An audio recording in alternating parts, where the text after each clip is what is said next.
Agradecemos el apoyo de Crespo y Rodríguez en esta jornada. Para la primera disertación, mejoramiento genético y cruzamientos en rodeos de cría, una mirada a largo plazo, invitamos a Aníbal Pordomingo a subir al estrado. Aníbal es ingeniero agrónomo en la Facultad de Agronomía de la Universidad Nacional de La Pampa.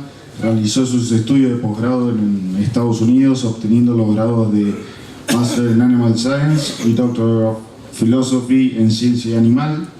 Es investigador en INTA desde 1992 en el área de la alimentación animal de rumiantes, calidad de carnes y sistema de producción bovina. Es disertante en jornadas técnicas y científicas y autor y coautor de libros y artículos en revistas científicas. Ha sido docente de la Facultad de Agronomía en la Universidad de La Pampa y desde el 2004 se desempeña como profesor adjunto de la Facultad de Ciencias Veterinarias de esa universidad en la Cátedra de Bovinos para Carne. Desde 2010 es profesor adjunto del Animal Science Department de Clemson University, Carolina del Sur, Estados Unidos. Realiza la dirección de tesis de grado, formación de posgrado y capacitaciones internacionales. Entre tantas otras cosas, Aníbal, bienvenido. Bueno, gracias. Es un placer y un honor estar con ustedes. Siempre es más fácil hablar afuera de casa que en casa. Hoy la mayoría que está acá me conoce y entonces es una doble responsabilidad. El tema que me pidieron que abordara, para muchos se preguntarán qué va a decir de mejoramiento y de cruzamiento. O sea, ya es un todólogo y le va a agregar un vagón más al tren. Para mí un poco es un desafío porque más que hablar de genética, y que yo sé que hay gente que probablemente pueda hacer aportes técnicos mucho más importantes que lo que puedo hacer yo, quería tal vez transmitir algunas inquietudes sobre las cuestiones de la selección, de la mejora, más que de las herramientas en sí. Que podemos también, si quieren, hablar de cruzamiento rotativo, no tengo problema, pero el tema no es, tal vez de fondo, discutir cómo implementar un cruzamiento, sino el por qué. Yo creo que en todas estas reuniones y en todos estos encuentros, y lo que yo percibo en los distintos lugares del país es que el empresario, el productor está buscando el por qué lo haría. Después buscamos cómo, qué cosa hago, pero el por qué es muy importante. Ese es el éxito de muchas de las empresas, creo yo, y también en algunos casos fallar en el por qué es el fracaso. Y también a nivel del país, ¿no es cierto?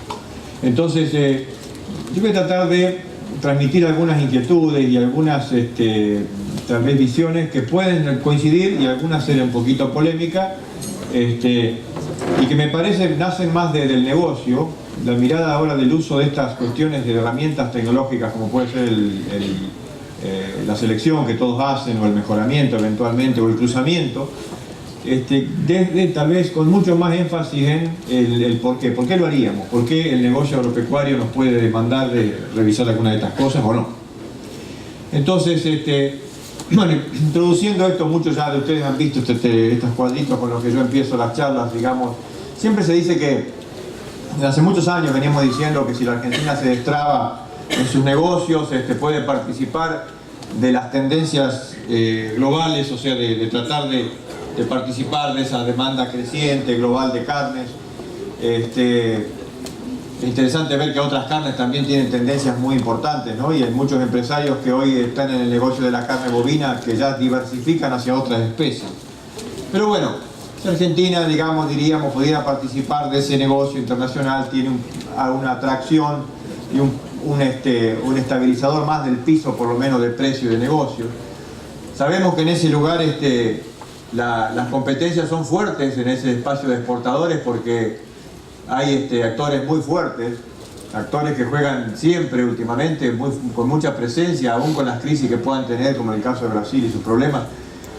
Son oferentes muy fuertes en el mercado internacional de los volúmenes, lo mismo que en el caso de India con lo que es la venta de bubalina, no solamente de especies de la raza bovina, de la especie bovina, y otros que apuntan a una diversidad de mercados muy fuerte, Australia, Estados Unidos, sobre todo el gran oferente mundial Australia en cuanto a cantidad y calidad, con algunas crisis en los últimos tiempos por problemas climáticos. Y también participan de esa pléyade de oferentes muchos otros que son de volúmenes más chicos.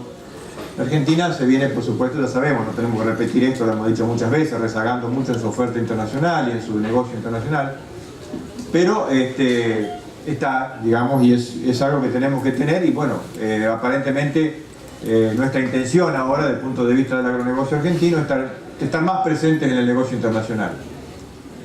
Cuando eso lo miramos y bueno, ¿quiénes van a comprar en el futuro carnes y quiénes están comprando los grandes volúmenes? Perdón, ¿quiénes son los supuestos oferentes a futuros proyectados? Siguen siendo estos. Esto es la mirada del USDA y no la mirada argentina. Argentina puede decir, bueno, yo voy a cambiar esta tendencia o estas trayectorias, y en el número acá de los otros tal vez aparezca Argentina con alguna línea aumentando su volumen de exportación en cierta medida. Pero esto es lo que cómo nos vende afuera, digamos, cómo se ve el mapa. Entonces también nos dice a quién están vendiendo. O sea, China, Asia es un demandante cada vez más fuerte de volúmenes, tal vez no de las calidades que nosotros quisiéramos que tuvieran como demanda, porque eso está muy atado al precio.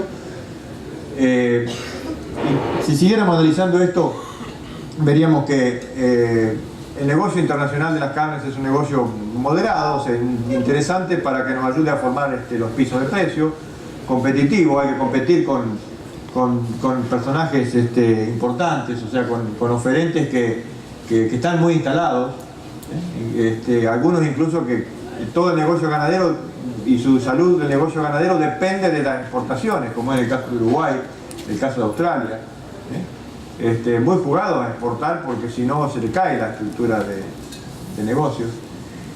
Argentina tiene esta cuestión de que el mercado interno es un demandante importante, y que si esta es la oferta, ¿no es cierto? Si nosotros, nuestro consumo de 60, 58 kilos siguiera simplemente el crecimiento vegetativo de la población, nos lleva a que nos encontramos con un déficit de oferta o una problemática en corto plazo, en mediano plazo, sobre lo que es demanda-oferta, con los volúmenes de producción actual y la estrategia actual de producción. O sea, para el país puede ser una alerta, para el productor o para el empresario una linda novedad, porque, bueno, digamos, noticia, pues se vuelve a tener demanda, ya sea por presión del mercado interno, porque la oferta como que no aumenta en gran medida, o por la ayuda que me hace el espacio de exportación. Hace algunos años, tal vez 2 años, pensábamos que la atracción de la exportación iba a ser mejor. Ahora está un poquito más moderada, pero existe. Y con estos condimentos de que Asia es un actor muy fuerte, tal vez no dispuesto a pagar los precios que desearíamos como carnes de alto valor, pero seguimos con algunos mercados de buen valor y que van a seguir existiendo. Y se visualiza, digamos, ¿cómo se lo visualiza Argentina? Y tratando de imitar, si pudiéramos, no los volúmenes, pero la estrategia comercial de Australia, o sea, tratar de estar en varios mercados, en los de calidad, como también en los de volumen, y tal vez no llegando a las expectativas que genera la carne americana o la que generan algunas otras carnes de alto valor, pero jugando un poquito en ese espacio de calidad y cantidad. Argentina no puede jugarse las cantidades porque no puede ofrecer grandes volúmenes, no tiene la oferta de Brasil para salir a competir con Brasil. O sea, tiene que ser medio cuidadoso por lo menos eso es lo que se dice, no lo digo yo, lo dicen los que saben analizar un poco el mercado de carne, que hay que ser medio cuidadoso en jugarse solamente a una sola cosa en el negocio de exportación. O sea, en eso no hay novedades. Sí, tal vez en ese panorama, en esos escenarios de una cierta, digamos, un negocio, no digamos explosivo ni súper atractivo, pero interesante para la carne en el futuro, cuáles son los escenarios ganaderos y si hay algunas señales de mayor producción. La realidad es que si venimos viendo las producciones del país, están bastante estancadas. Nuestros sistemas copian la cantidad de cabezas. O sea, no estamos produciendo más por cabeza, y esto es lo que muestra la cantidad el peso de carcasa, ¿no es cierto?, promedio.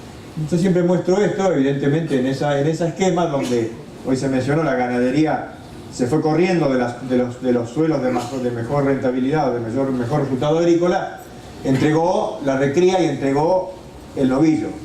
Producimos la misma carne con novillitos, con animales más livianos, que por supuesto crecen más rápido y los faenamos al año o a los 12, 15 meses, en algún caso 18 meses. Se hemos acelerado mucho los procesos de recría-engorde, pero claro, produciendo animales mucho más livianos. Esta es la tendencia, con una pequeña reversión acá, pero la tendencia de desaparición del novillo, no del novillito sino del novillo, del mercado, ¿no es cierto? Y la hembra juega ese juego de retención y liquidación dependiendo de cómo se percibe el mercado de mediano plazo. Entonces aquí tenemos una alerta, digamos, nuestro sistema, digamos, de la estrategia para acomodarnos al negocio nos llevó a un cierto cambio de sistema que ya lo conocemos, y apareciendo los corrales en forma muy importante, digamos, los corrales de engorde de pequeños o medianos, algunos un poco más grandes, pero no de la dimensión de los que se usan en otros lados, corrales más de tipo artesanal, si queremos, pero existentes y dispersos por toda la geografía del país. Estos son simplemente aquellos que están registrados en SENASA. Se imagina si le superpusiéramos a esto los que no están registrados. O sea que son simplemente corrales en campos de producción general. Un actor fuerte, digamos, ¿por qué estoy introduciendo todo esto? Porque yo creo que no podemos mirar a la genética o a la selección y a la cría desacoplada de todo esto. El maíz o el engorde a corral es un actor cada vez más fuerte. Yo vengo de una reunión ayer donde me decían, yo decía, el sistema ganadero puede tener alguna luz amarilla en ser tan dependiente de esto, porque compiten con él el cerdo, la producción aviar. O sea, no es menor la cantidad de carne de ave que comemos, el porcino va creciendo. Antes decíamos, liberemos al país del gran compromiso en el consumo interno de la carne bovina, y ya lo estamos liberando. O sea, ahora el competidor que puede aparecer por la carne bovina, perdón, por el espacio, por los insumos de la carne bovina, ya no es una utopía, sino que puede estar el ave siendo un competidor. Bueno, ahí me decían que la producción de grano del país y de maíz tiene mucho perfil todavía para expansión, o sea que no nos preocupemos demasiado, pero es una señal, digamos, ¿no? Que podemos estar, tal vez, si vamos solo a una sola trayectoria, podemos generar tal vez un sistema un poquito más vulnerable. Sobre todo si avanzáramos mucho también en lo que es producción de energía a partir de los granos. Pues la realidad está instalada, ya hoy se mostró, 50 o 60% de una región, oeste arenoso, produciendo mucha carne a corral, también con un componente de carne pastoril que no debemos olvidar. En otras regiones esa carne pastoril prácticamente ha desaparecido, en la nuestra está vigente y es importante. Esto es un mosaico de resultados de márgenes, pero por cabeza, no por hectárea, donde yo estuve mirando algunos datos que fuimos consiguiendo. Siempre decimos que el animal más liviano a la faena es el que produciría los mejores márgenes, porque después se encarece, después empieza el tema de la conversión y un montón de cosas que vamos a comentar ahora. Pero esto es bastante errático, digamos, hay casos que les va muy bien y otros que no les va tan bien en lo que es resultados por cabeza. Aparece otro grupo de los últimos 2 años, digamos, de resultados, que es interesante ver. Los que hacen recría pastoril y terminación a corral están encontrando buenos resultados a pesos un poco mayores. Y estos que están acá en verde son los que hacen suplementación a campos. Son menos casos, digamos, no es tan frecuente la suplementación a campo para hacer terminación, pero también con buenos resultados. Depende mucho ahí cómo es, en ese caso, la suplementación a campo, cuánto es el valor o el costo de oportunidad de la tierra, porque puede tirar estos puntos para abajo dependiendo del valor de la tierra, del costo de oportunidad. Pero por lo menos estos puntos amarillos, anaranjados, junto con los celestes, hablan de que el corral de terminación puede incluso generar algún ovillo pesado y no necesariamente ser un mal negocio. Eso nos llevó a nosotros a mirar un poco el tema de las conversiones, y en la conversión, cuando uno sale a mirar en la información de campo, digamos, de casos, de la casuística comercial, se encuentra con que no necesariamente los terminados más livianos son los que tienen las mejores conversiones. Acá tendría que ser que estos tendrían las mejores conversiones, o sea, los números más chicos, y los que están acá en la punta, que serían los más pesados, tendrían que tener las peores. Y eso diría la academia, dirían los libros, por el costo de mantenimiento, por todo el problema de alimentar un animal de 400 kilos o de 500 versus uno de 300. Y después en la realidad esas cosas no son tan evidentes. Hay problemas de época, que mucho de este engorde empieza de estos animales muy livianos, es muy de otoño e invierno, con problemas de adaptación del animal a los corrales. O sea, no solamente que subestimemos un poquito el efecto del mantenimiento, sino que además estos animales que los hacemos rápido e ingresan a un corral tienen un montón de procesos de adaptación que los que ya están un poco más de tiempo pasaron por eso. Entonces lo que se llama es transferencia de energía o de alimento a carcasa, que es lo que se está discutiendo ahora en lo que es este tema de la alimentación y la transformación, es mucho más eficiente la transferencia de carcasa en animales un poco más grandes que en animales muy chicos, del excedente después del mantenimiento. Y eso es un tema que es interesante de ver. En algunos ensayos nuestros, yo esto lo muestro varias veces, animales que están arribándose a los momentos de faena, acá que faenados ya con unos cuantos días por destete, fíjense, animales de 400, 450 kilos, 450 kilos con 1 kilo 400, 1 kilo 300, conversiones que están por debajo del 7:1. Esto con genética local, con genética Angus, ¿no es cierto?, con genética de las razas británicas comunes. Si siguiéramos esto, acá hay otro ensayo, por ejemplo, de animales de 500 kilos, en la etapa esta ya arrimándose a los 500, con conversiones todavía por debajo del 8:1. Entonces, uno se pregunta, bueno, realmente la genética, el biotipo que tenemos, nos ayudaría, nos lleva a eventualmente un animal más pesado, como se dijo acá, si el negocio ese se hiciera bien visible. La percepción que tenemos en general, excepto algunos rodeos que tal vez tienen una genética de tipo frame 3, 3,5, nuestra genética 4 o 5 de frame está muy bien posicionada para hacer más kilos, para hacer 100 kilos más, por lo menos 150 kilos más de peso vivo de lo que hoy estamos haciendo. En general yo veo incluso en La Pampa, recorriendo los campos de La Pampa, algo de San Luis, uno ve que hay mucha respuesta en esa genética ya disponible. O sea, no hay que imaginar saltos muy grandes en genética para producir más kilos con los kilos disponibles. Probablemente sí lo que nos esté faltando, me estoy adelantando un poquito la charla, déjenme avanzar un cachito más y después comento eso que estaba diciendo. Hay otro tema que tenemos que desacoplar también de nuestro imaginario, que es la cuestión de la res liviana para que sea tierna. Esto es una medida de resistencia al corte, o sea, de resistencia objetiva. Si nos ponemos por estos valores, todo esto es muy tierno, y fíjense que acá no hay una correlación entre el peso de la res y la resistencia al corte. Nuestro gran imaginario del animalito liviano de 300 kilos para que sea tierno es muy argentino, eso en el resto del mundo no existe. El mundo comercia animales de más de 600 kilos, no de 300 kilos.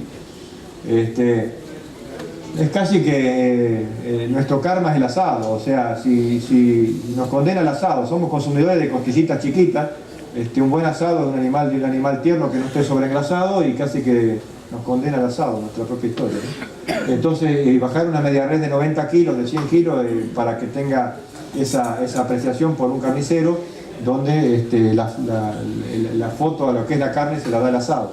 O nos pasa también que está sobreengrasado porque decimos ahí que es un animal liviano. En realidad probablemente tengamos otra cosa que discutir respecto de la recría, antes de decir que es un animal que por frame y por nuestra historia argentina no puede hacer más que un peso de faena de 400 kilos.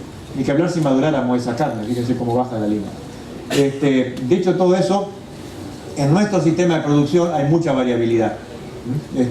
Queremos hablar de genética e impactar para arriba el rendimiento por animal, producir más carne por animal, producir más bife, pero guarda, tenemos en los rodeos, habiendo dicho eso de que nuestra genética tiene potencial, tenemos mucha variabilidad. Acá esto es espesor de grasa asociado a área de bife, o sea, esto es un gran escopetazo. O sea, no podemos decir que nosotros estamos controlando espesor de grasa para que el animal no sobreengrase y desarrollando músculo y eventualmente generando un animal que sea de nivel de exportación respecto de su grasa intramuscular. Ahí tenemos una gran falencia. Entonces, ¿qué estoy tratando de decir con todo esto? Que probablemente vamos a mirar la genética a futuro más del lado de adentro del animal que del lado de afuera. El mundo lo está haciendo, o sea, esto que nosotros proponemos de hacer ahora, incluso para el sistema de tipificación nuevo, para Argentina, o por lo menos que intenten mejorar el que está, mirar mucho más de adentro que de afuera al animal. Estos son bifes del mismo lote y fíjense la variabilidad que hay. No tiene que ver con esta slide, pero es para mostrar la gran variabilidad y algunos de ustedes ya lo han visto. Este es un ensayo, un compilado de ensayos que hablan de calidad de carne, con faena de 12, 18, 24, 26 meses. Los sistemas dependen de dónde los pongamos. Podemos estar acá, y es de donde hablamos hoy del grueso de la carne que se comercia en el mercado interno. Estamos hablando de una carne que es bien terminada, que tiene buenos espesores de grasa, unas áreas de bife moderadas en promedio. Esta carne de tipo británica. Fuerzas de corte, esto es la resistencia al corte, números que hablan de carnes tiernas, o sea, no voy a explicar ese número, pero si está de 30 para abajo o de 35 para abajo es carne tierna. Y no se diferencia, sin embargo, demasiado de animales que llegan a 500 kilos de faena, 4,52. Sí, interesante ver crecer el área de bife, el animal sigue creciendo en su área de bife, no se estanca, no es que llegó a su punto de maduración o de madurez el animal de desarrollo y ya se quedó quieto y solamente está poniendo grasa. Sí es interesante tal vez ver que la grasa intramuscular esta sería la necesaria para un animal de tipo de exportación de cuota 481.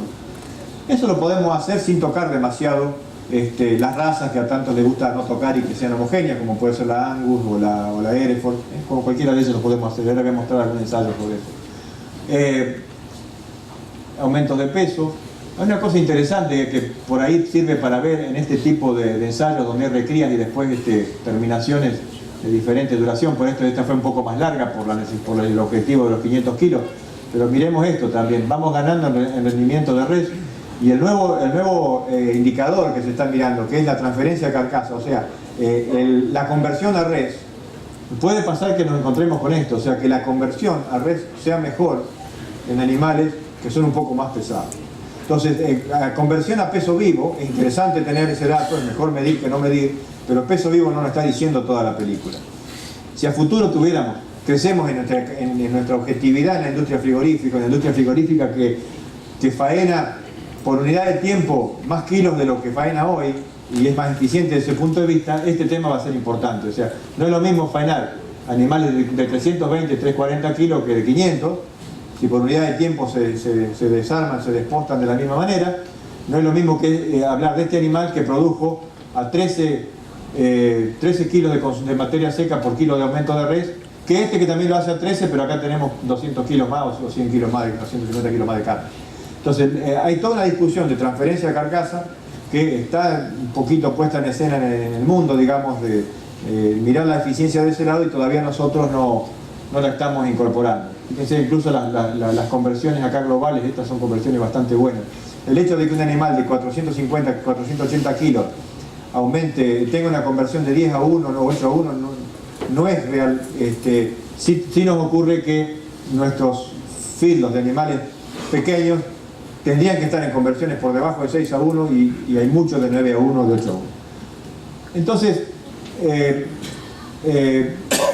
tenemos oportunidad de trabajar en el rodeo y sí, tenemos oportunidad de trabajar mucho dentro de lo que es, me da la sensación a mí, de lo que es mejorar y conocer mejor la genética que estamos produciendo.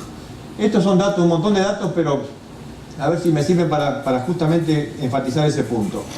Yo tomé estos de un ensayo que no se ha terminado, de un estudio, un trabajo que estamos haciendo en Anguil, y por otro motivo, de una comparación de otros tratamientos, pero acá puse todos los animales. Fíjense, el promedio de faena acá, si se ve, fue 500 kilos, peso a nacer 37 kilos, un aumento promedio en la etapa de engorde a corral de 1,370 kg, bárbaro, viene hasta ahí. Un área de ojo de bife moderada, interesante, 66, 67 centímetros cuadrados, un espesor de grasa bueno, ya 1 centímetro, o sea 10 milímetros, animales bien engrasados, una fuerza de corte de la carne de 3, o sea de 30, perdón, se dice 3, debería decir 30, o sea, una fuerza de corte que nos dice que la carne es excelente.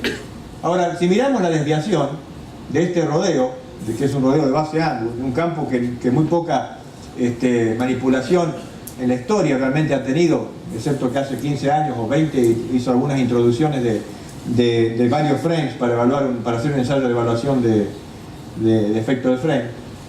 Si vamos a los desvíos, 2/3 de esa población están parecidos a esto, pero hay un tercio. Fíjense que va este desvío, 1/3 de los animales están por fuera, por debajo de 1 kilo por día y un tercio, y en ese mismo grupo hay animales que van en 1,7 kg por día. Si me voy un poquito más a las puntas de la distribución de esos animales, hay animales que en ese engorde dan 700 gramos por día y otros que están en 2 kilos. En las verdaderas puntas de esos, 600 gramos y 2 kilos. O sea, pesos de faena, 410, hay animales que se faenaron a 410 terminados y otros a casi 600 kilos. 379 y 600 kilos. O sea, estamos dentro de un rodeo que puede producir carne muy muy blanda, valores de 1,8, pero 4, que ya se nos alejan de lo que llamamos blando por naturaleza o por genética. Y lo mismo podríamos discutir de cada uno de los otros parámetros. El nivel de engrasamiento, por ejemplo, el espesor de grasa, yo le decía un poquito elevado, no, tolerable, 8,13, 5,15. Esto es flaco, esto es sobregrasado, 5,18. Entonces, y además, ahora les comento que este rodeo es un rodeo de vaca, Angus, que fue entonada toda con el mismo toro, con la misma genética, inseminada, todas las vacas de este grupo tuvieron la misma inseminación con el mismo toro, también antes. Entonces, hay variabilidad en los rodeos nuestros y probablemente esto a mí me alerta mucho de qué es lo que estamos haciendo cuando discutimos genética en términos subjetivos, desde el punto de vista del fenotipo, y a veces en esto de incorporar el toro flexible, el toro moderado, que haga de todo un poco. A mí me parece que sin hablar de cruzamiento todavía tenemos un espacio importante para mirar, interpretar adentro de cada rodeo realmente qué tenemos. ¿Qué se está haciendo en otras partes del mundo? Esto también existe. O sea, hay mucho de mirada mientras el animal está vivo. O sea, cuál es el área de bife que esos terneros tienen, cómo van desarrollando, cómo los puedo homogeneizar, mirar un poco a la vaca y no solamente al toro, ordenar los frames. Este también es un ensayo viejo que yo hice hace tiempo en Anguila y fíjense el impacto que tiene trabajar por el rodeo seleccionado. Estos dos grupos estuvieron en 2 años en los mismos forrajes. Lo único que tiene que son animales seleccionados por fertilidad, o sea, el grupo de vacas más fértiles, con una historia más fértil, y este es el rodeo general, digamos. Esto lo hicimos hace como 15 años, todavía engordábamos a pasto, o casi 20 años. El solo hecho de mirar eso nos llevó a animales que al destete, esos terneros, esto era más liviano, esto era más pesado, más liviano, más pesado, más cerca de los 200, los 170, o sea, pesos, digamos, igual normales de destete. Cuando miramos cuándo se vendieron los hijos de esas vacas, el rodeo general, estos son los 2 años del rodeo general, lo llamamos rodeo general, se vendían a 4.30, 4.20, típico de hace 20 años, ¿no es cierto?, las engordes pastoriles, y acá se vendían entre los 18, 17 meses y 25 meses de edad. Ese es los hijos de ese rodeo general. ¿Qué hicieron los otros? Los otros salieron 3 meses antes, entre 17 meses, pero ya a los 21 ya no quedaba ninguno. Todos manejados en el mismo grupo, acá no había más que el efecto aquel de que una de las vacas habían sido miradas como seleccionadas y manejadas un poquito mejor que las otras. Con peso de destete un poco mejor un grupo que otro. O sea, se lavó el efecto del peso del destete por la trayectoria pastoril de los novillos, no se lavó. Entonces tenemos que revisar mucho esto de las expectativas de las recuperaciones en los compensatorios o con la suplementación, o que el ternero sea cualquier cosa, después yo lo acomodo en el corral. Eso yo lo he escuchado en muchos campos. Compremos patas porque después las patas las acomodamos en el corral. Es relativo, y sobre todo si pensamos en volver a producir un poco más de kilos por cada animal. Intervalo de inicio de lentoria a preñez de las madres, esto, cómo se comportaban las madres. Algunas se preñaban muy temprano al inicio de lentoria, otras acá al final, casi a los 80, 90 días. ¿Qué hicieron las que eran madres de terneros, madres más seleccionadas por fertilidad? Se preñaban a los 60 días y estaban todas preñadas. O sea, ¿me entienden? Luego de la aparición de cada uno de estos. Entonces, hay muchas cosas interesantes para ver que nosotros vamos a tener que empezar a mirar en cada rodeo, no solamente cuántas están preñadas, sino cómo es la distribución de la preñez. Y si pudiéramos, en algunos casos existen, en muchos no podemos, es el seguimiento individual. Hoy con las caravanas alguna cosa se puede hacer. Yo entiendo que en rodeos de 700, 800 vacas o 1000 vacas, es difícil hablar de seguimientos individuales de cómo, por lo menos cómo es qué va haciendo cada vaca. Eso es difícil, pero bueno, en algunos casos se puede llegar a hacer. O sea, hay mucho que seguir trabajando en esto de selección por fertilidad para lograr terneros cabeza. Terneros cabeza, terneros en la primera parte de la curva de parición. Y ahí incluso yo les podría comentar que en ese ensayo que estábamos haciendo, incluso casi que independiente de la calidad de la nutrición de ese periodo, la selección garantiza o genera los suficientes buffers para que cometemos errores después. Esos terneros cabezas son mucho más flexibles a la hora del engorde. Miren esto también es un ensayo más reciente, sin mirar estos números que no importan, pero 150 versus 190 kilos al destete.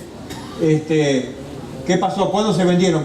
¿Cuánto pesaban estos animales? Esto sí fue a corral, la terminación a corral. Estos que destetamos allí a los 6 meses con 150 kilos y los vendimos con 400 kilos o menos a la faena. Estos llegaron, se pusieron acá arriba rápidamente. Podríamos ver también acá de la respuesta a la suplementación o a la alimentación proteica o no en la primera etapa de la recría, pero no es el tema. Entonces, ahora saltamos a esta discusión de los cruzamientos. Podríamos hablar de la información y la bibliografía de cruzamientos y hacer una clase acá de cuáles son los sistemas de cruzamiento que podríamos discutir, el efecto de la heterosis bendita donde tenemos el vigor híbrido. Podríamos hablar que el cruzamiento terminal típico ese de Angus por Jerez, del animal careta que al mundo le dio una expectativa, incluso en aquel momento cuando la vaca era chica, de un animal de mayor rendimiento, de mayor aumento de peso. Eso existe, eso es real. 15 a 20% de mejora por efectos heterósicos se ven cuando uno usa cruzamientos.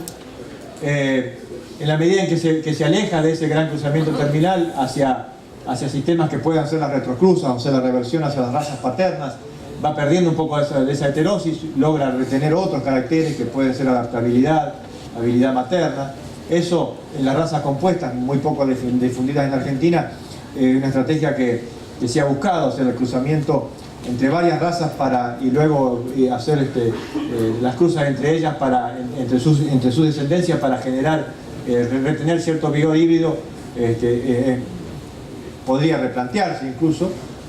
Pero yo veo que todos estos instrumentos, bueno, las razas sintéticas son los que más conocemos, el Brangus, el Braford y algunas otras son las que más se han instalado, con la imagen de generar un animal homogéneo que tenga mayor adaptabilidad y un poco más de calidad carnicera. O sea, estos son cosas que podríamos discutir tal vez con más énfasis o siendo más enfático hace 20 años. Hoy creo que no se pueden discutir solas sin lo que acabamos de hablar del sistema de producción y la calidad del producto.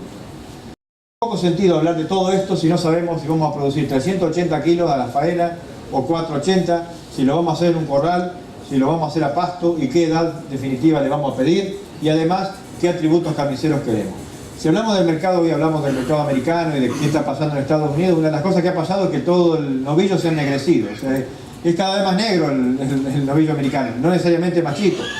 Está tapando mucho a todas las otras razas o a todos los otros colores, pero debajo hay mucha genética en compuesto, o en compuesto construido casi por defecto, porque la gente cruzó incorporando rotativos de toros en mucho tiempo en algunos establecimientos, y hoy lo que buscan es el rendimiento carnicero, homogeneidad, porque ya la tendencia en altas tasas de aumento de peso no la tiene. Entonces podemos mirar esto y la bibliografía es bastante abundante, pero en definitiva, en general, ¿qué le pedimos a la estrategia de cruzamiento? Mayor peso de ternero, mayor producción por vaca, el efecto de ese vigor híbrido que luego nos permita generar ese animal que se puede engordar a 380 o 400 kilos, pero también llega a los 500, cosa cada vez más difícil. No afectar el peso al nacer para no tener que agrandar la vaca, asegurar ciertas facilidades de parto. Estas son las cosas que serían el ideario, el imaginario general, ¿no es cierto? Pero algunas cosas entran en conflicto. Desarrollo temprano de tejidos grasos e intramusculares son un gran desafío para la genética, para los cruzamientos. O sea, si vemos lo que nos viene pasando en la Argentina con desarrollo graso, tendemos a sobreengrasar muy temprano y muy fácil. Se pone grasa de cobertura para los que hacen corral, no es mayor problema. Incluso la crítica del mercado es músculo chico, mucha grasa de cobertura. ¿Cuál es el desafío de esto? Es poner poca grasa de cobertura, no superar esos 8 milímetros, pero hacer el mayor desarrollo de área de bife o mayor cantidad de bife posible, asociado entonces al rendimiento carnicero de la red, y con el mínimo de marbling o de marmoreo interno, porque si los queremos vender a algún mercado de valor, esa foto de cuánta pequeña grasa intramuscular va a tener, va a ser una demanda.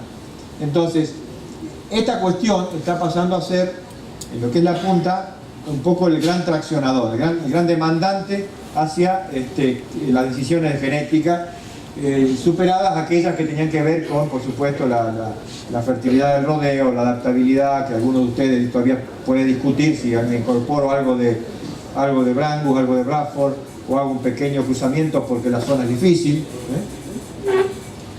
No sé cómo andamos de tiempo. Acá hay un ensayo que yo hice hace un tiempo, ya como 15 años atrás, cuando nos agarró también un espasmo de querer aumentar la productividad por animal. Y si miramos, en esa época eran la raza Angus, Angus por Hereford, Shorter por Angus, Limousin por Angus. Y bueno, claro, cuando fuimos a animales tal vez de cruzamientos con un poquito más de tamaño, y el efecto solo del cruzamiento ya nos llevó a animales de mayor peso a la faena. Interesante ver que sin embargo en esta ecuación de consumo sobre aumento de peso de carcasa no la modificamos demasiado, o sea que realmente interesante ver que podemos producir con los cruzamientos más carne sin trabar la eficiencia. Y si miramos las cuestiones de carne después de lo que hace a los perfiles de fuerza, o sea, lo que es terneza, no varía demasiado, incluso los cruzamientos hasta son un poquito aseguradores de algunos atributos de terneza, si sobre todo participan entre sí las británicas. Espesores de grasa tienden a disminuir un poquito en la medida en que nosotros hacemos algún tipo de cruzamiento entre británicas o con algo de Limousin. La grasa intramuscular tampoco es un gran cambia demasiado, podemos ver algún caso donde aumenta un poquito la intramuscular. El Shorton moderado tiende a hacer eso. Bueno, bueno, el área de bife, perdón, que podría ser interesante ver acá, sí. Acá hay un aumento importante que genera el cruzamiento, y es lo que se está hablando hoy un poquito de esto en algunos rodeos donde el frame no nos da, tal vez para ese novillo de 480 o 500 kilos, ¿cuál es la estrategia? Es cambiar la base del rodeo o apuntar a algún cruzamiento que le llamamos terminal con efectos aditivos más que heteróxicos. Esto es todo lo que es calidad de carne es un efecto aditivo, o sea, no le vamos a pedir que por un cruzamiento tengamos un área de bife mayor que el promedio de los padres, es más bien el efecto de imponer una raza de mayor frame o de mayor actitud carnicera sobre otra. Vamos a ir a un proceso de adición de caracteres más que de heterosis, pero es interesante igual ver que podemos ir en esa dirección. Y estas áreas de bife están muy correlacionadas, como yo decía, con el rendimiento carnicero. O sea, no sería raro encontrarse con que este tipo de animal está produciendo rendimientos que se parezcan al 60%, comparados con los otros que no tienen cruzamiento y que están más cerca del 57, el 58, el 56. Pero nuevamente, algunos de ustedes pueden tener el negocio más anclado de este lado por una cuestión de mercado, y algunos están especulando con llegar a esta punta. Ahora, dentro de las razas también podemos hacer lo mismo. O sea, esto que yo estoy mostrando acá, si lo analizara un genetista me diría: usted no tiene ninguna razón para decir todo esto, porque esto no se puede inferir sobre la raza. Y lo cual es cierto. O sea, no podemos decir que el animal elegido acá es la raza Angus, o que con quien cruzamos es la raza Hereford, la raza Shorton, la raza Limousin. Dentro de las razas hay variabilidad, y también hay tamaños y frames distintos. O sea, estas cosas hay que tomarlas con el cuidado que tiene su proyección, o sea, su área de diferencias. Es para simplemente saber que algunos impactos podemos tener con los cruzamientos. Ahora debemos reconocer que dentro de las razas también tenemos mucha variabilidad, como mostré, y donde podemos trabajar mucho. Eso depende mucho entonces de cómo es el mercado que nos espera. Este es un trabajo viejo que hicimos también, me acuerdo, con Alejandro Piña hace mucho tiempo, yo lo traje ahora. Fíjense, en esa época hablábamos de empezar a mirar cosas como el Bosmara que traía Alejandro, ¿no? Yo lo traigo como anécdota porque es interesante que en esa época ya, ¿qué le interesaba a esa asociación o a esa empresa? Quiero saber cómo es la carne que me va a generar. Con el Bosmara probablemente logre generar animales que tengan un mayor peso de faena, que no modifique mucho el espesor de grasa en la situación. Esto es el pastoreo. Si lo vemos en corral, lo mismo, animales más pesados, acá íbamos casi a 100 kilos más, en la medida que participaba esa raza en el cruzamiento. Se achicaban los espesores de grasa porque era un animal que tiende a ser más magro. Y aparece toda la información, no la voy a discutir ahora. Fíjense qué interesante que ya esta gente quería conocer de sus cruzamientos, de sus cosas, cómo eran los perfiles de carne. Para mí en el momento era una anécdota interesante, digámoslo porque conozcamos más. Hoy digo que si no tuviéramos mucho más de esto, Angus por supuesto tiene mucho, pero yo creo que hemos estado 15 o 20 años tal vez un poco dormidos en tratar de conocer un poco más del animal del lado de adentro. Entonces, acá hay cosas, podríamos explorar en esas planillas interesantes, ¿no? Hasta para caracterizar el perfil pastoril o de corral de estos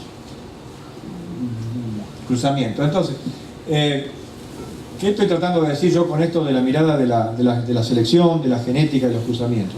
Nosotros tenemos una gran plataforma, creo que tenemos genética en el país con mucha variabilidad para tomar decisiones incluso dentro de la raza.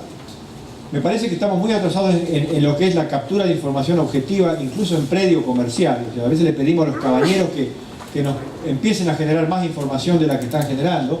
A mí me sorprende a veces que seguimos tomando la decisión solamente por fenotipo y a veces ayudándola un poquito por la confianza y la expectativa que nos genera el origen, el productor que produce esa genética. Pero estamos bastante escasos de información objetiva respecto de ese individuo, de la variabilidad que genera ese toro o esa vaca. Otros países ya han esto avanzado muchísimo, o sea, tienen sistemas de evaluación en red en las explotaciones comerciales que alimentan las bases de información de los toros que ellos mismos usan. Y para ir cerrando, esto yo lo copié y lo traduje, digamos, no lo traduje nada porque no tuve tiempo, pero esto es un manual que de los últimos tiempos que están produciendo algunas asociaciones diciendo qué está pasando y qué estamos mirando respecto de las nuevas tecnologías o las nuevas herramientas en genética. Si empezamos a recorrer esto vemos genómica, inmunología y en genética, tecnologías de la genética para la resistencia a enfermedades, genética en el comportamiento, genética en la reproducción, por supuesto, genética en la deposición de ácidos grasos, genética asociada a la eficiencia del consumo o la conversión, esto es hablar de consumo residual, genética y calidad de carne, genética para sistemas definidos, que eso le viene ocurriendo a Estados Unidos en los últimos tiempos, o sea, ir mirando hasta esto, hasta la genética que sería aquella para sistemas pastoriles, cosa que nosotros tal vez estamos un poco corriendo porque no hay un mercado importante para eso en Argentina, por lo menos no tiene un nicho de mercado fuerte, diferencial, digamos. Genómica y EPDs, o sea, es una tendencia a buscar más objetividad y mayores elementos para la toma de decisiones y que no sea simplemente una decisión de tipo intuitiva o por confianza. Yo veo cada vez más esto, de la genética orientada a objetivos. La genética orientada a objetivos. Australia en eso es mucho más contundente que nosotros. O sea, nuestra idea del toro flexible me parece que va a ser un poco desafiada en los próximos tiempos. Vamos a necesitar genética para animal más pesado, para el corral o para el sistema semipastoril. Mirar la vaca que tenemos y ver qué es genética. Pero esto de producir un animal que se adapta a todo, probablemente nos deje rengo en todo. Sobre todo si queremos altas eficiencias de conversión de alimento. Si la tendencia es a que el corral se estabilice en el país se generalice, probablemente sí, nos va a ocurrir que ahí tengamos que aumentar las eficiencias de conversión. Entonces, esta es la foto que yo me hago de la genética. Últimamente también he escuchado, y ya termino con esto, algunas cosas que en algunas charlas, en algunas reuniones que me dicen IATF va a generar el gran cambio. IATF es una gran herramienta para incorporar genética, para manejar genética, pero tenemos que tener cuidado en lo que es ordenamiento de rodeo, o sea, que sea el gran ordenador del rodeo, tengo mis dudas. Y algunas interpretaciones lo están pensando como el ordenador del rodeo. He ido a algunos campos que me dicen, desde que estoy haciendo ATF no tengo más toro, porque el toro me hace mucho ruido. Perfecto, está bien, es una buena excusa. Ahora, si inseminamos, pero si inseminamos con genética que no conocemos, y no vamos a ir a provocar grandes saltos, sino que conseguimos grandes complicaciones. Hay campos que no pueden dejar de usar toros porque no tienen cómo encerrar lotes de vacas grandes o hacer todo el proceso de inseminación. También es cierto que no vamos a preñar más vacas porque usamos IATF, o sea, si no preñamos vacas porque la vaca está flaca. Una anécdota que tengo que una vez nos pasó a nosotros, yo digo, este rodeo lo queremos inseminar, y decía a un veterinario amigo, y me dice, sí, pero está flaco para el IATF. Y todos estábamos dispuestos a poner los toros. Entonces, digamos, si nosotros nos imponemos un sistema de manejo para hacer exitosa una técnica, tal vez tendríamos que pensarlo que para otro sistema, que puede ser el servicio natural, también tenemos que pensar de la misma manera. Uno de los grandes dramas de nuestro rodeo de cría, yo creo, en general, es que no administramos suficiente la condición de la vaca. Entonces, no era para hablar en contra de IATF, yo soy un gran defensor de eso. Lo que quiero decir es que a veces nos enamoramos de una técnica, de un procedimiento, y nos olvidamos del objetivo. Vuelvo a lo mismo, en algunos campos están incorporando algún cruzamiento, sí, están haciéndolo con algún objetivo, y eso me parece interesante.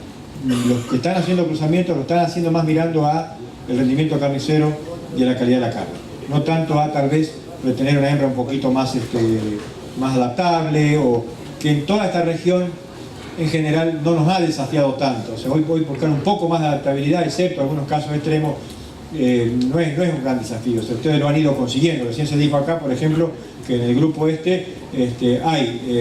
índices de procreo superiores a los del promedio del movimiento en todo el país. O sea, eso me da la pauta de que hay cuestiones de fertilidad y de manejo que están resueltos dentro de las razas disponibles. Gracias.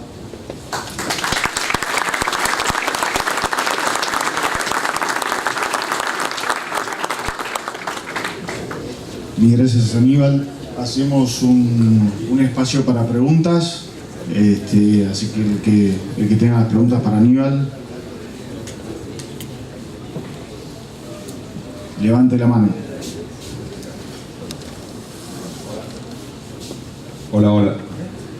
No, una pregunta respecto de si tiene datos, comentarios respecto de la variabilidad en países como Estados Unidos o Australia, Nueva Zelanda, de otros respecto de la variabilidad en Argentina, si eso está mucho más homogeneizado y cuánto es esa diferencia, que claramente la variabilidad de los rodeos.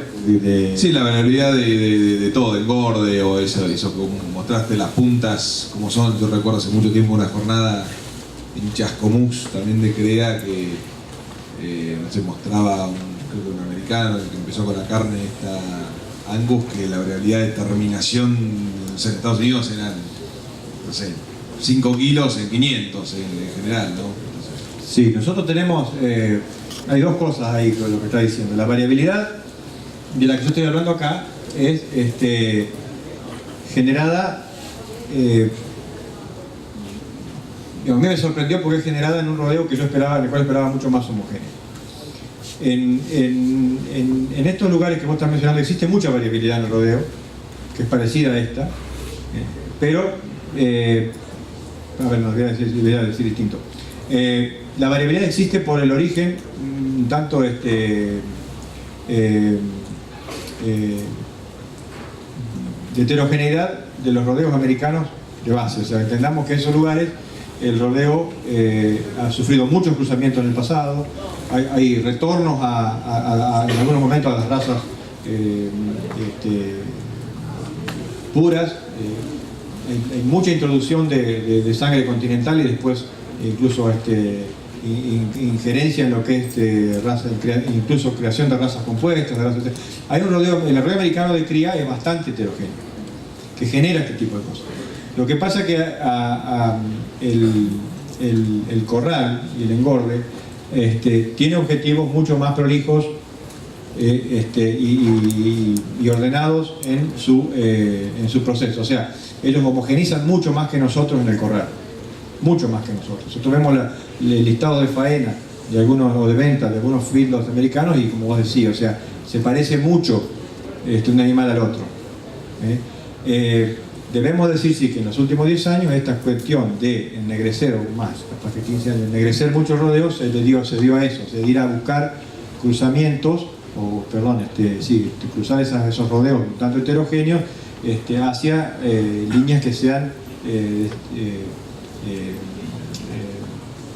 homogéneas, o sea, buscar que, como en el caso del Angus, a ellos les transfiera esos atributos de homogeneidad y de facilidad de engorde que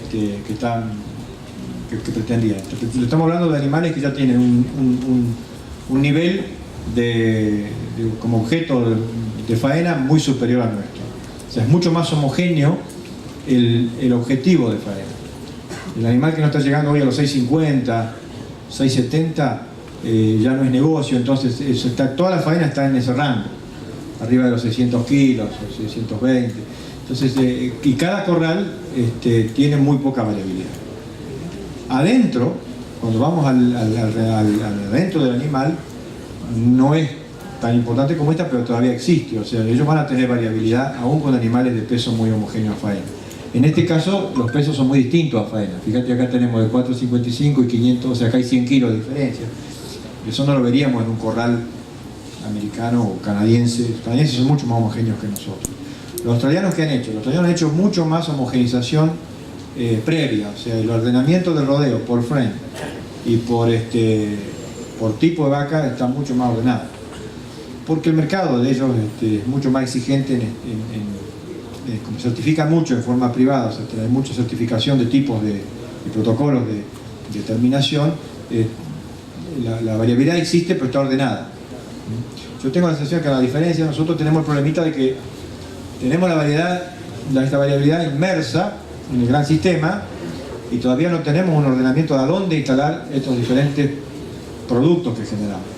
Entonces yo tiro al mercado interno un animal de 500 kilos y es recontrapesado para el mercado interno, pero a su vez ahí va a haber animales que no van a ser tan indeseables para ese mercado interno, porque compramos por peso, porque nos preocupa mucho la media. Eso el mundo como que lo corrió. El tema, yo le decía, el síndrome del asado nos condena, o sea, eso desapareció. El tamaño, el cuento del tamaño de bife o el bloque es una cosa nuestra. En el mundo importa mucho menos eso. Entonces ha habido un ordenamiento en eso. Yo creo que nosotros podríamos hacer alguna estrategia de ordenamiento, homogenización de nuestros rodeos si conociéramos más, como te decía, no solamente la información de frame, sino ecográficamente alguna cuestión de calidad de carne, o sea, rendimiento, área de bife, el engrasamiento de la vaca, se puede hacer sobre la vaca, no solamente sobre los terneros, sobre el novillo. Entonces eso nos llevaría a ordenar. En algunos protocolos de compra que tiene Australia desde Asia, todos los animales que se venden en algunos de estos mercados de alto valor se ecografían previo a la faena, previo a la venta, y se eligen animales de áreas dentro de un rango y de un espesor de grasa dentro de un rango. Lo mismo nos pasa a nosotros con la 481. La 481 tiene como límite la cuota de esa exportación un área mínima, un engrasamiento intramuscular mínimo y un espesor de grasa máximo. Eso nos lleva a una homogenización. Eso sería interesante, que por supuesto tiene un costo y aunque no sea que lo hagamos ecográficamente para vender, pero si nosotros del frigorífico capturáramos la información hacia atrás, cómo nos fue con cada media, o sea, cómo tuviéramos alguna información del rendimiento carnicero de eso, sería muy interesante. Por eso que el mundo corta carne a la hora de tipificar carne. Nosotros somos de los pocos que no cortamos, que no miramos qué hay adentro del bife o en algún lugar. Eso es interesante para volver para atrás, para el criador y para el engordador. No es lo mismo empezar un engorde con una expectativa de un bife 40, como están acá. Este bife que tiene 50 centímetros cuadrados, este que tiene 95. Acá hay doble de área prácticamente. Estos son dos animales muy distintos. Podrían tener destinos totalmente distintos. Entonces, esto no es una pena en un mercado de exportación, y tal vez es preferido en el mercado interno, y esto es exportación pura. Entonces ahí tenemos mucho para mejorar. Yo lo que veo que en general la diferencia, digamos, el mercado americano tuvo ese problema, de que la variabilidad del rodeo tiene a través de todo el país es muy grande. Dentro de los predios, lo que están apuntando los productores en el predio es ser un poco más homogéneo, homogeneizar todo adentro del predio.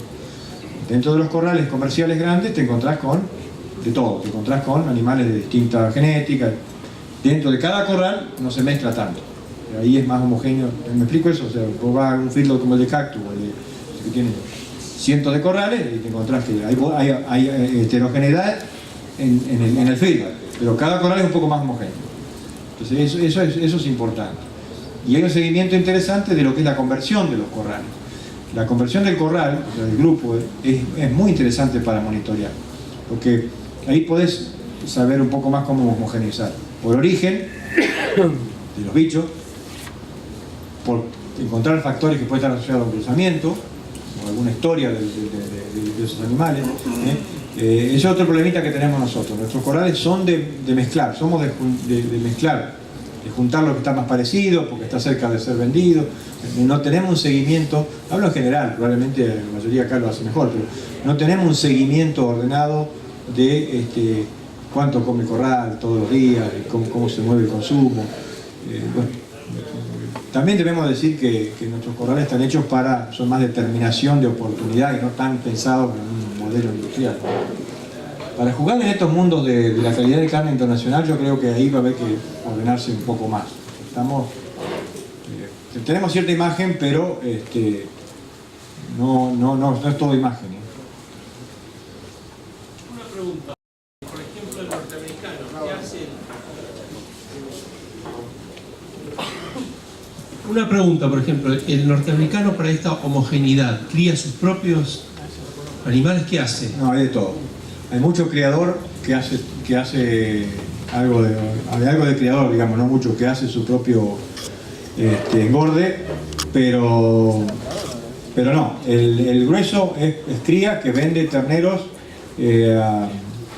a la otra punta. ¿Por qué digo la otra punta? Porque el servicio de hotelería está disminuyendo bastante. O sea, es casi el corral lo poseen las puntas, o el supermercado asociado a la empresa de feedlot, que hace el acopio y la engorda para su comercio, o el criador que se extiende hacia la etapa de hotelería, digamos, una etapa de hotelería, pero que tiene propiedad incorporada en el feedlot, no es hotelería pura. El servicio de hotelería pura en Estados Unidos está disminuyendo porque no es un negocio importante. Comprar todo y vender todo es de márgenes muy pequeños. Lo pueden hacer empresas muy grandes solamente, y que a su vez probablemente tengan atado un negocio fuerte con la producción de granos. Entonces, es más una salida del grano y de los otros subproductos. Por eso nosotros no podemos copiar ese modelo y pensar que va a ser el modelo argentino, porque eso es un modelo muy industrial, muy anclado en otras actividades, tanto en el negocio del supermercado como en el negocio agrícola. Entonces no es un modelo copiable al 100%. Tiene muchas cosas interesantes, que es la necesidad de aumentar, de tener altas eficiencias, porque si no los rendimientos son muy bajos. El trabajo que se hace por calidad, cada vez mayor, de mayor rendimiento por animal y la máxima calidad posible. La calidad garantizada es muy interesante porque es muy vendible, o sea, nadie va a dejar de comprar en contra de la calidad. Es un atributo que hasta coloca carne de bajo valor. Entonces me puede decir, sí, pero bajo valor nadie quiere. Bueno, pero ayuda mejor a venderle a los chinos carne que uno le dice viene de un feedlot americano, que decirle viene de un feedlot paraguayo. Yo la semana pasada, hace 2 semanas, estuve en Chile y me pasó una experiencia interesante. Estábamos viendo con los chilenos esto, cuál era su estrategia para vender carne al mundo. Chile produce muy poquito, importa el 60% de la carne que consume, pero también le quiere vender a alguien. Entonces quieren vender al mundo.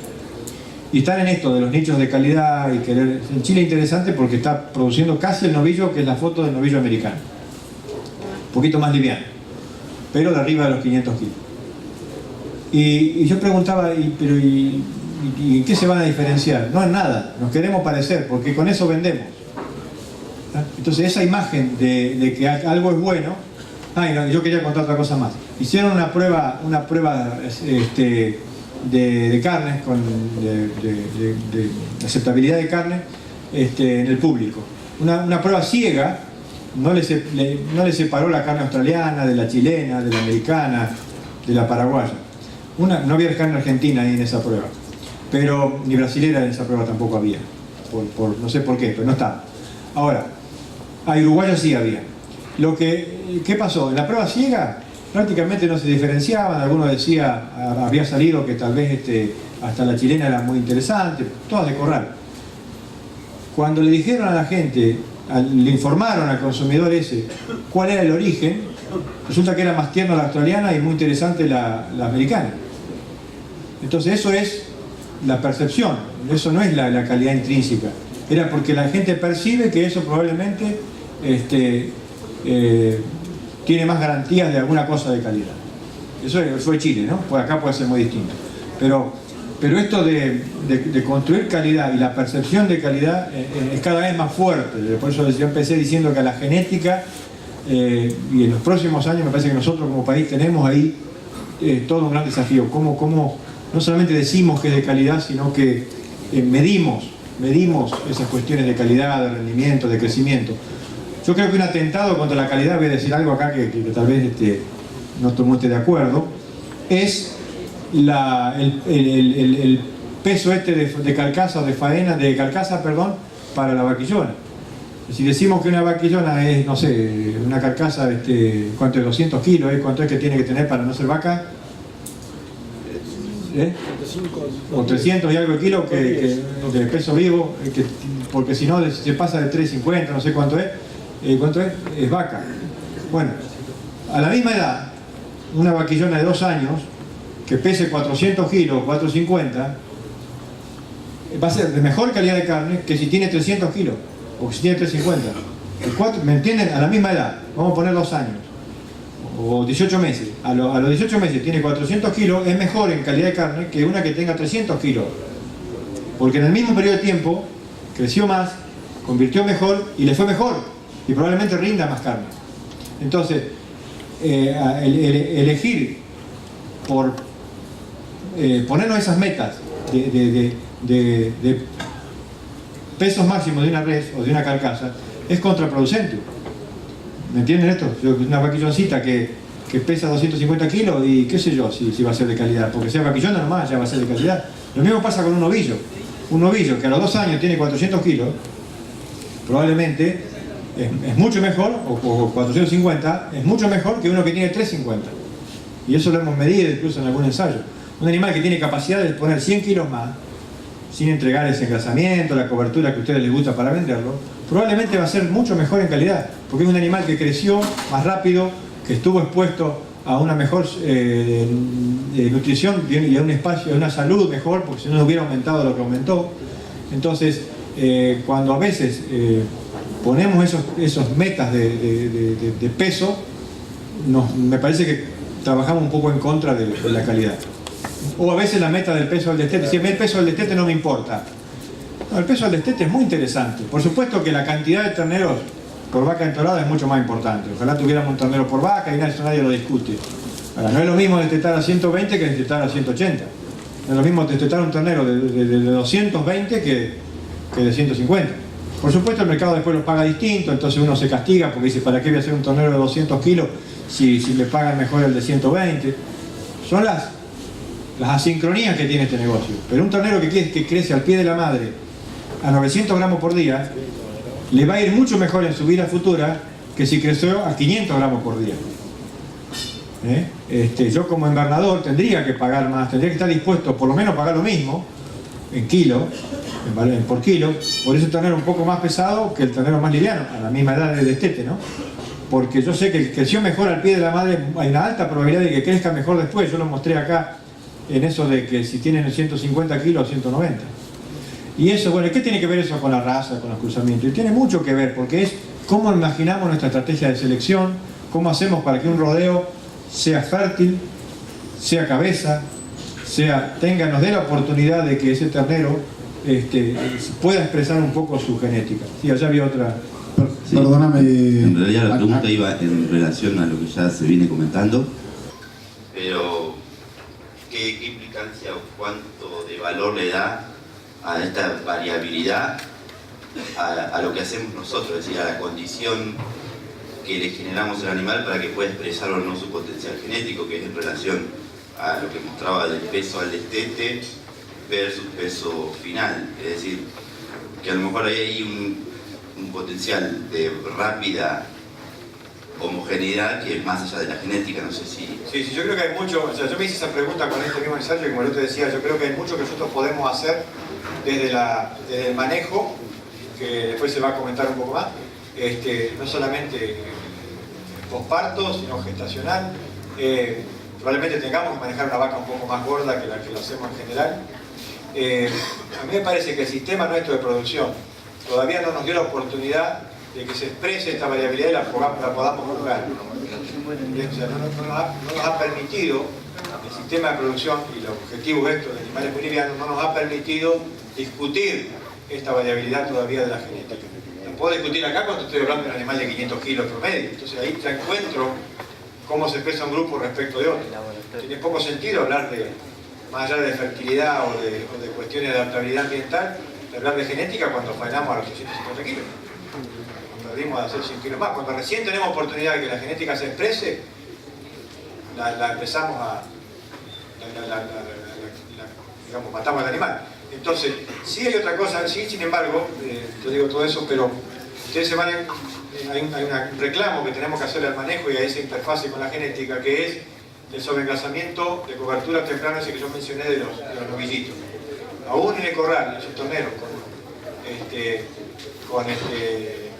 con toda la papa, digamos, en los últimos 90 días o 80 días, tenemos el problema que nos salen magros en el músculo y sobregrasan en cobertura y nos castiga un poco el carnicero. Entonces, ahí hay una cuestión, una interacción entre el manejo nutricional del bicho, que somos bastante herejes en el posparto y manejamos el tornero bastante duro. No vamos por 800 o 900 gramos al pie de la madre, estamos más cerca de los 500.